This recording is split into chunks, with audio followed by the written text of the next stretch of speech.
Hey sobat investor semua, selamat datang kembali di channel Jason Apus.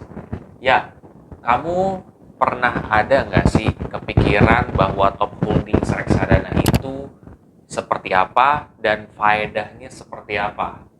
Nah, di video ini gue akan memberitahu sobat investor semua soal top holdings reksadana, faedahnya apa, isinya apa. Juga di sini akan gue review investasi gue untuk mempersiapkan dana darurat di aplikasi Bibit ya di minggu ke-19.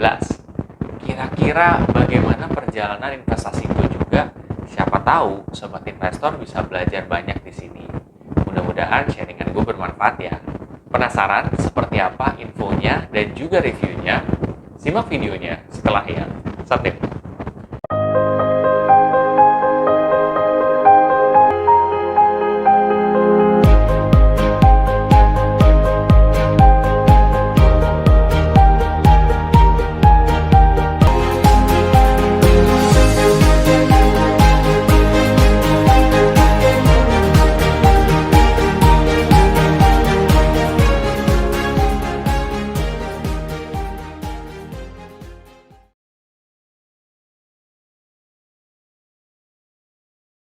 Jadi gini sobat investor semua,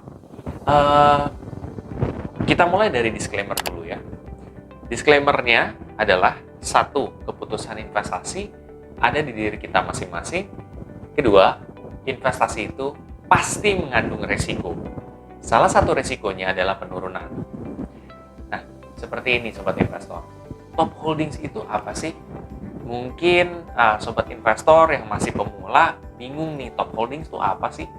Nah, reksadana itu konteksnya adalah paket investasi. Nah, top holdings itu adalah isi dari paket investasi tersebut. Ya, berarti isinya ini harus bagus supaya adanya peningkatan pada nilai investasi kalian atau return-nya lebih bagus. Sampai situ dulu ya. Sobat investor udah bisa paham sekarang? Nah, jadi top holdings reksadana itu sangat penting untuk kita pelajari dan dalamin juga. Nah, setelah kalian tahu top holdings reksadana itu apa, gue akan coba jelasin ke reksadana pasar uang top holdingsnya seperti apa. Jadi reksadana pasar uang, setahu gue pribadi, itu top holdings bisa berupa deposito, bisa berupa short term obligasi, atau obligasi jangka pendek. Ada juga cash ya. Nah, sebenarnya dari beberapa aspek ini, itu merupakan yang menurut gue volatilitasnya itu tidak besar. Sehingga ketika sobat investor semua melihat progres dari reksadana kalian, pasti akan lebih cenderung naik ketimbang turun. Tapi naiknya akan sedikit. Ya, seperti itu, karena resikonya itu tidak begitu besar, sobat investor ya. Tentunya potensi keuntungannya sama. Nah, jadi top holdings di reksadana pasar uang rata-rata seperti itu. Sekarang gue minta ke sobat investor semua untuk coba cek di reksadana pasar uang yang kamu punya. Nah, kira-kira apa sih isinya? Nah, kamu kalau misalkan di aplikasi Bibit, kamu lihat di paling bawah, itu kan ada top holdings. Atau, kamu bisa coba cek di fund fact sheet, itu ada juga top holdings, gitu. Ya. Setelah kalian lihat, kamu bisa search juga di Google, gitu ya. Di Google seperti apa sih depositonya, deposito apa sih, obligasinya, obligasi apa sih. Mungkin kamu bisa mendekati lah ya, walaupun mungkin nggak lengkap info-infonya, mendekati lah. Oh, ini obligasi seperti ini, oh, deposito seperti ini. Dan ketika kamu udah mulai mengerti, jadi kamu mengerti apa yang kamu investasiin ini ya, dan instrumennya apa aja. Nah, kalau kamu udah bisa tahu dan ini bagus, ya udah, kamu akan lebih percaya diri lagi dong ketika kamu mau mulai invest. Seperti itu ya sobat investor. Nah, itu dulu ya info soal top holdings. Nah, bagaimana sih perjalanan investasi gue selama 19 minggu ini untuk dana darurat ya?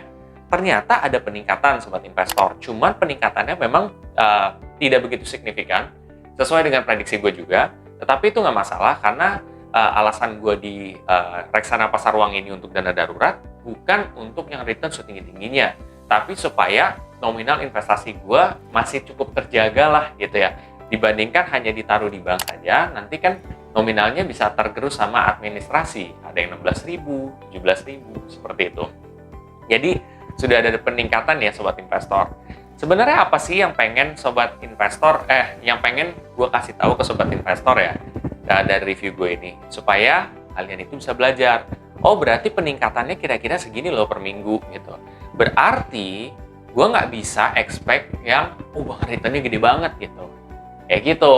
Jadi, returnnya segini di jenis reksadana seperti ini.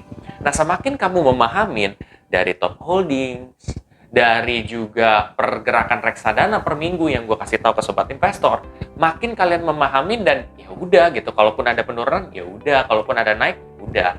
Jadi itu sih, semakin lebih tenang dalam berinvestasi. Nah, kalau kalian tenang, itu pasti kemungkinan besar kalian akan berhasil dalam berinvestasi. Seperti itu ya Sobat Investor. Buat kamu, misalkan sekarang pengen menggali lebih dalam lagi soal reksadana pasar uang, dana darurat, itu coba deh cek di playlist gua yang dana darurat. Nanti kamu akan bisa belajar banyak hal tuh dari minggu pertama sampai minggu terakhir. Mudah-mudahan ilmu gua yang singkat ini dapat bermanfaat buat kalian.